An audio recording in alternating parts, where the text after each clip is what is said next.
we're actually going to go. Awesome, it's recording. So I'm actually going to go into Google, show my screen, and I'm going to type in these phrases, and then hopefully we'll see who comes at the top, and then I'll take you through those web pages, and I will describe what they have probably done to get to the top. So without further ado, I'll go straight in.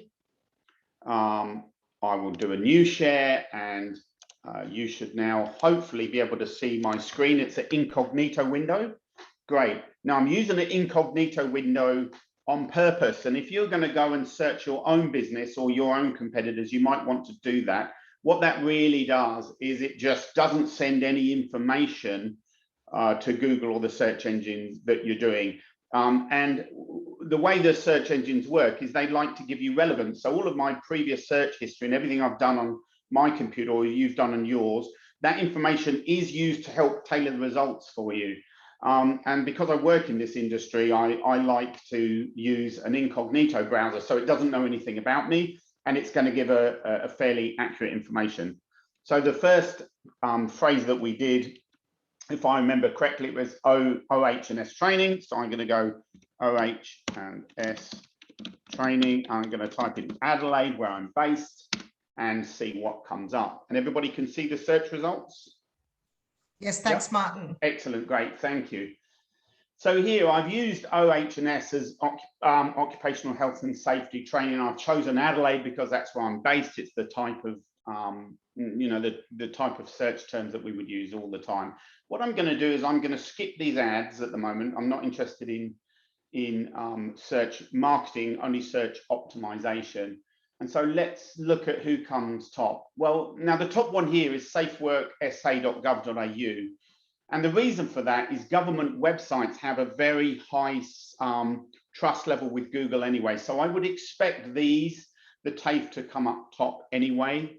They typically have fairly good budgets and they have a lot of trust and authority. So Google likes them. So let's see who some of these first ones are. And there's one here. So the first non-government to pop up here is alertforce.com.au. So let's click through and see if we can guess why they've come up top. And so here's their web page here. Now the first thing I see here is I typed in OH&S training in Adelaide, and we can see this title, which is very important for Google and the like to work out what this page is about. This big title page actually does say Adelaide on it, it says OH&S. So that's the first tip that I've got. They've managed their content very well here. And I can see here at the top, I've got my Facebook, my Twitter, my LinkedIn, etc. So I've got my social media channels, which are off-page SEO, linking back as well, which again, you see that I've used a really good tag here. They've used a really good tag. They've got their social media up here, and they've got their social media again down the side here as well. And Google really likes those things. If I come down to the content here, they use lots of content here describing, and they've used words like effective and affordable and training. So you can see that they're targeting those keywords. They've also used really nice little bullets here. Google likes these little bullets as well. So it tells me much more about the cases that are the training. I can find out more about the training, face-to-face training here. And again, they've used the keyword Adelaide. They use the keyword Adelaide. They use the keyword South Australia. So Google really can tell from looking at this page that it's training, it's OH&S, and it's in South Australia. There's an interesting thing about this as well, is that when we look at OH&S, some people use the phrase WHS, work health and safety, as well. So I wonder if they knew that on purpose, because here they're using the phrase WHS as well. So what they've done is they said there's two common ways of describing this type of training, and they put one at the top in the H1 tag and one in the content as well. So Google will see WHS and OHS training Adelaide and make this page relevant to them. So we can see why that they're starting to get to the top here. Their use of effective on-page SEO, their use of the social media channels that are linking back to it, And here on the bottom right, we can see a Google rating, right? So they've actually got a Google rating. So I'm going to scroll down this page past the content. Here, another very clear call to action, which is a number. If I was on a mobile device, I'd be able to just tap that number because it's told Google that's my telephone number. Google likes those type of things. I go to the bottom here, it says from social media, and here's all these Google reviews. So I've got all these Google reviews. So what this company has probably done, anybody that does the training, they've probably said, oh, we would really like it if you could give us a Google review. They've got their Google My Business set up and people are going in, they're giving a 5-star rating, and Google see that, and that helps them with their search engine optimization. It helps them get to the top of the page. So here, for this company here, they've done a few things. If I recap that, a very clear call to action on their, what we call H1 tag here, their heading. It's used OH&S, it said training courses, and it said Adelaide. That has been, again, reiterated. Effective, affordable training courses, the words Adelaide, the words South Australia, the words training courses, they've been used again and again. So it's very clear for Google what this is about.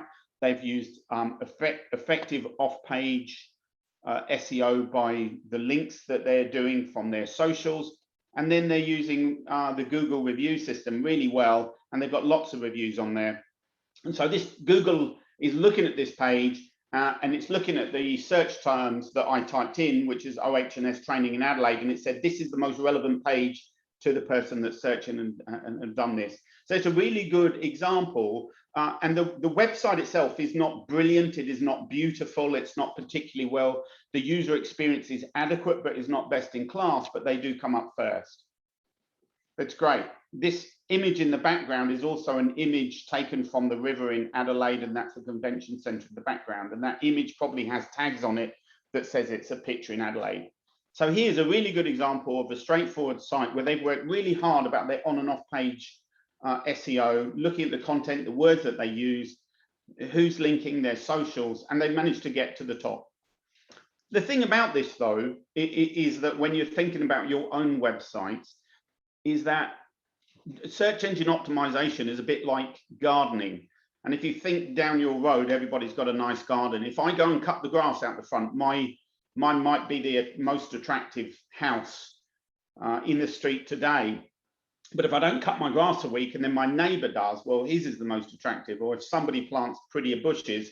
So part of search engine optimization is keeping your content up to date and relevant. And that's things like the use of new photography, the use of the social media, the use of these Google reviews coming in, which has new reviews all the time. This is helping keep that search engine optimization up to date, and it's helping them keep towards the top. But it's not something that you set and forget. It's something that you need to constantly focus on. And that's why reviews, blogs, and new photography, your Instagram feeds, these type of things really keep your web fresh and make them more attractive. So let's look at that second one that I was going to do. I'm going to do something a bit different now. I'm just going to type best coffee nearby, for instance, and let's see what comes up now. This is a different type of search. Now Google wants to know my location here, so I'm going to let them. That's just because I'm browsing incognito, and so now it knows where I am in Littlehampton in the Adelaide Hills, and it's set up. Now notice that what comes up first here is TripAdvisor, and TripAdvisor itself, although you might not think of it this way, TripAdvisor is a search engine in itself, and it's what we call a vertical search engine. And it's by a vertical search engine, it's for a very specific purpose. And TripAdvisor is really around travel and tourism. That's what it's for. So if I now click through, and when people type best cafe nearby, they're either going to find the Google list that comes up, or they're going to be heading off to TripAdvisor. And this is where now, if I look at the top company here, which is called Toast Nearby, and I actually haven't visited this place. If I pull up their page, what have they done? And just take a look. So we can see here there's plenty of photographs on their TripAdvisor profile. They've got 400 reviews, so they're using TripAdvisor effectively. So I would say that they have claimed their profile on TripAdvisor. I'm going to now just look at these terrible reviews. and see if they've responded to any of them. And it doesn't appear that they have. That's okay. It's good practice to respond to poor reviews. And it's also good practice to claim your TripAdvisor profile, which they haven't done here. Now, what I'm going to do is I'm just going to see if they've got a website and click off to the website. So they're #1 cafe on TripAdvisor for me. Let's click on their website and go off and see if they've got a website, and we'll just take a look at that. Because if they look after their TripAdvisor profile properly, hopefully they will look after their website properly. And what we can see here is they don't have a website, and that's okay for them. What they've done is that they've used Facebook as their primary sort of profile. So between them, what they're doing is they're using Facebook and TripAdvisor to be their web presence. And in the old days, we would say, oh, it's very important for you to have a website. Today, we say it's very important for you to manage your web presence or web presences. And so this cafe can quite legitimately run their business, have a Facebook page, an Instagram page, a TripAdvisor profile, and run and manage, and not really necessarily need to have a website itself, although there are some benefits. So what I might do is I might just look at the #2, and let's see if we can find actually somebody that's got a website, and we'll go on to see their website.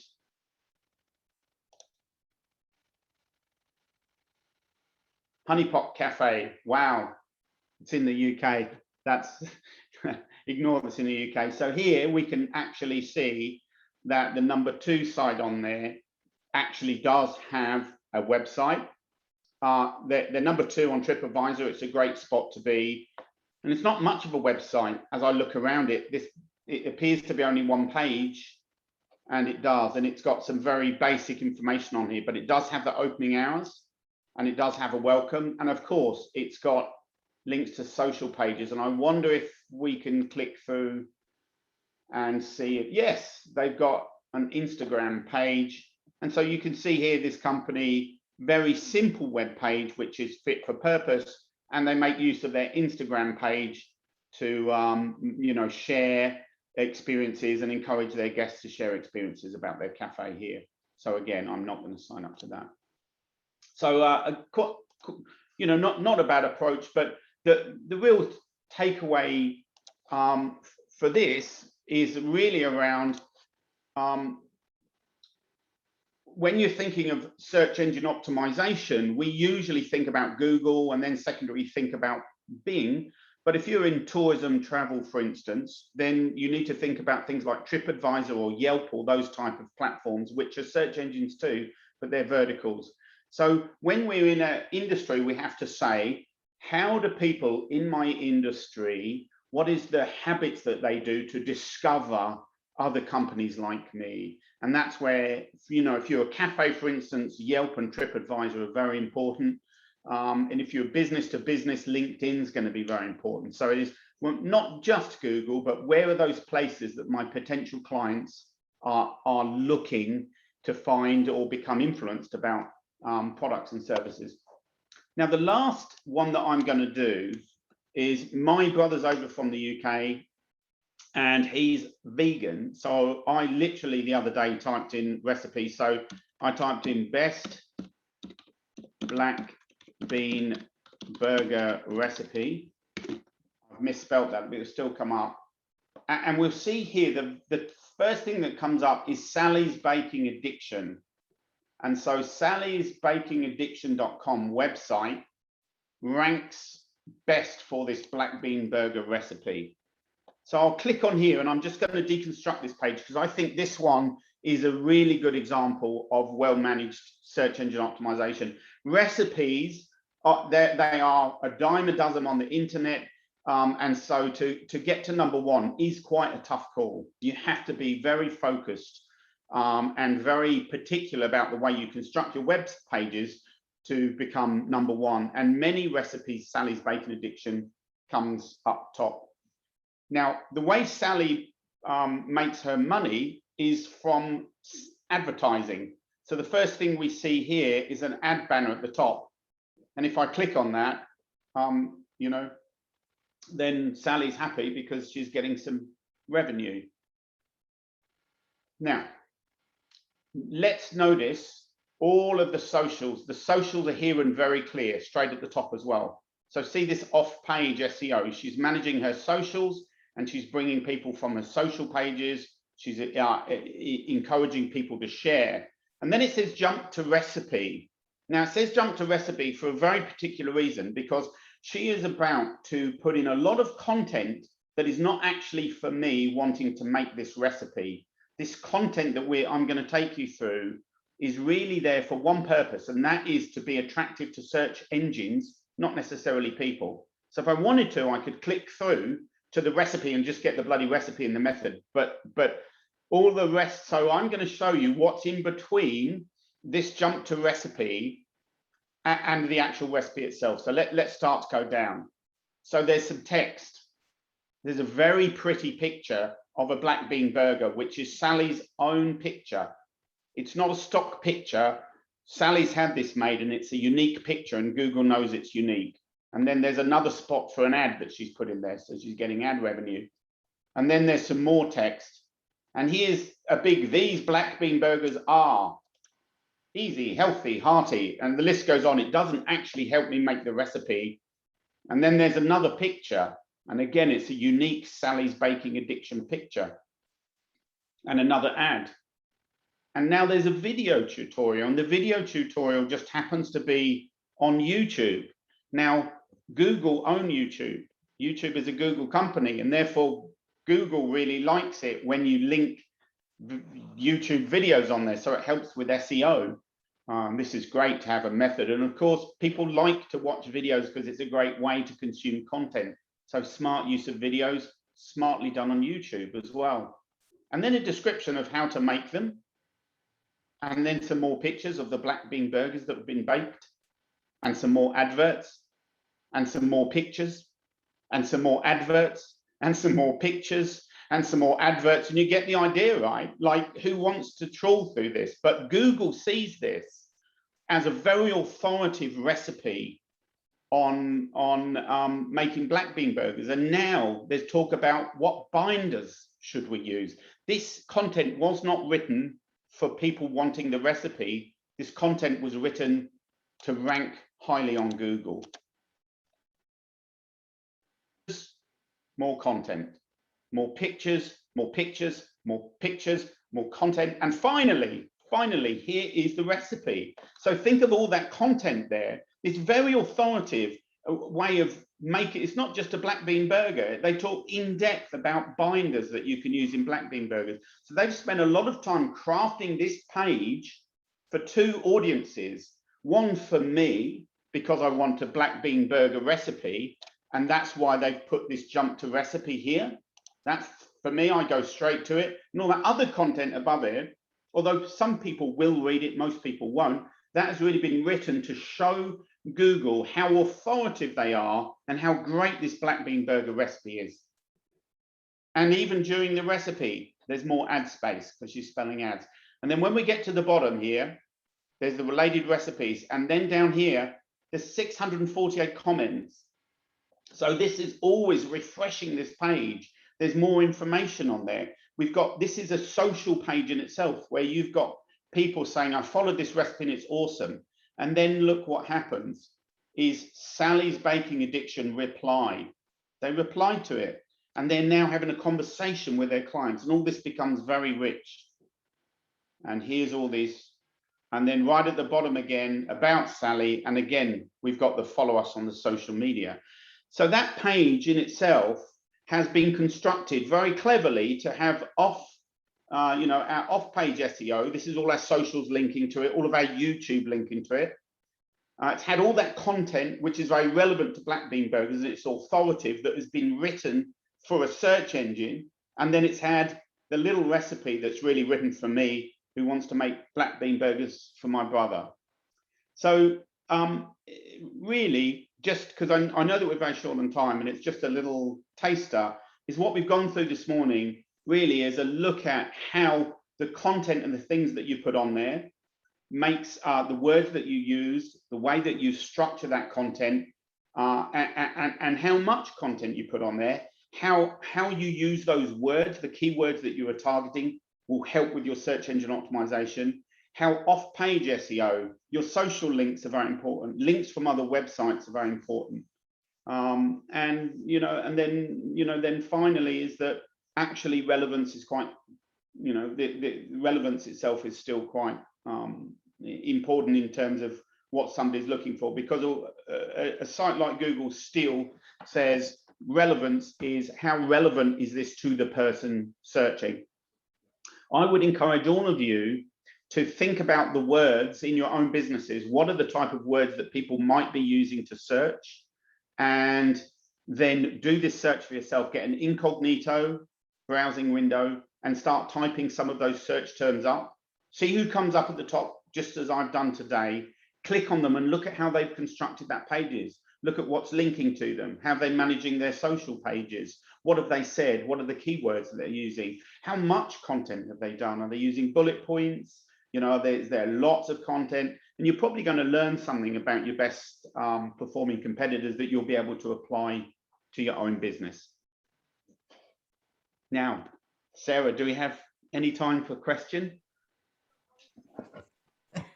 That was awesome. Thank you very much, Martin. Awesome. I know that those who've been on the journey with us since the July sessions with Lithgow, the building blocks have been put in place, and now they've had a chance to see, how it all pulls into something that is really effective.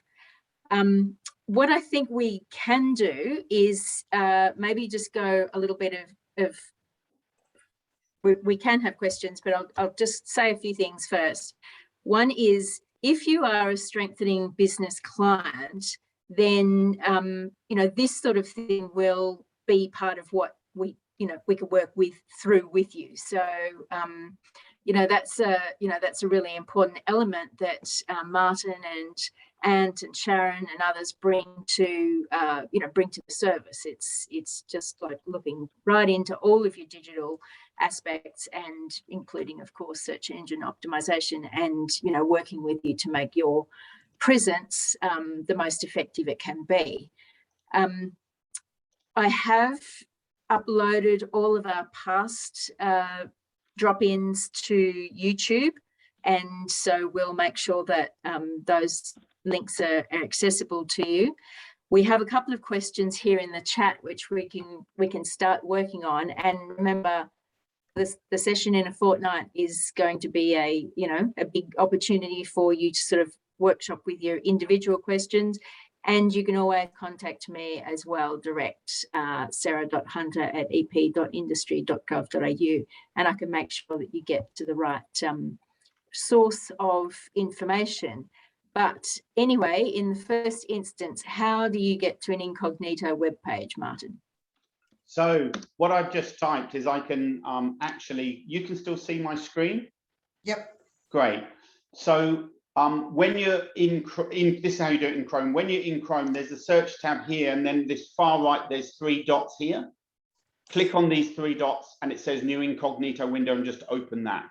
So you just do that straight from Chrome. Otherwise, just if you're using something like Bing or somebody else or Opera or whatever, just do a Google search. How do I do an incognito browsing in my search? In my browser, and it will tell you. It is not necessary to do that, but this is the reason that I do it. Is that and the reason you should probably do it is that you work in an industry, and so you'll have lots of search history around your industry. So when you just open a browser up, all of that information is actually being shared. And so it's going to skew your results. It's going to skew your results based on your browsing history. So if you do an incognito, it ignores your browsing history and all of that other data that's sent as well. And it just makes it a bit cleaner. Thanks, Martin. The next one, how do you set up a blog within the web page? So typically, so the way that you should, or we should be building websites is not coding them from scratch like we did in the old days, but using something called a content management system, or CMS. A CMS, content management system, separates the content from presentation. So your web designer, web developer, the company that sets that up for you will choose a template. They'll make a template which has all the colors, the pictures, the heading sizes, and those things, and allows you then to put in your content, and it separates those two things. So your content management system may well have a blog available into it, and if not, you can usually get one. So an example of a content management system would be something like WordPress. 60% of the world's websites are built on WordPress, not many of the big ones, but WordPress would be one. And then you just get WordPress blog add-in, for instance. But there are plenty of others. And it's not really, what you need to do is work out what your own website has been built on, and whoever built it for you can tell you that. And then you should be able to find out whether you can get a blog add-in for that allows you to do blog entries. Thank you. From Donna, how do we find a good web developer, preferably local? I guess the first answer is we know how to find a good web developer with good SEO, because they'll be at the top. But in terms of local web developers, again, if you're coming through the Strengthening Business program, that, you know, one of the things that we can do is help to connect you with providers in the local area. Ant or Martin, would you like to elaborate on that? I mean, a good code of practice is to look at reviews, ask other people, other businesses, friends, whoever have used other success, you know, whoever's had a successful outcome and something developed. It's you know, the reviews are really important. And yeah, I mean, apart from that, like Sarah said, we can most definitely connect you. We can always write a brief. There are lots of things that are involved in finding the right person. Martin, anything that I missed? No, definitely referrals are the best. You know, just because it's very, websites are tricky things because they're both very simple and both very complicated. And it's related to the next question from Natalie: how expensive is it to have a website created? So, you know, I could create your website in 15 minutes using something like Wix, and I've done it. However, the most expensive website that I or one of my team has made is $25 million. So it's 15 minutes or $25 million or anywhere else in between. Now, when you are a large global company, the requirements that you need for multilingual support, country supports are very different. I would say, depending on the type of business that you are, is that's going to tell you how much time that you need to spend or thinking about your investment in web. So if you're a cafe, you actually need to think about spending money on your cafe, and then web is part of the way of marketing it or getting people to know about it. If you're an e-commerce business and you're selling things online, well, the web is actually your business, so you need to spend much more money on it. But always go get professional advice. We can help you on this program, of course. But word of mouth is very powerful. It's a very powerful way of knowing whether a company's done a good job or not. But unfortunately, it's tricky, and there's no handbook available, because the people that can build websites, you know, they don't want to tell you how easy or how difficult it is. They want to tell you they're better at it than anybody else. One good way of doing it is if you type in, say, if you choose a content management system, most of those companies will recommend quality developers for you to go to, the people that are certified to use their software products on the market, which is not a bad way of doing it. So Steve has noted that the other question is how to decide if you need a website or just social or TripAdvisor, so forth.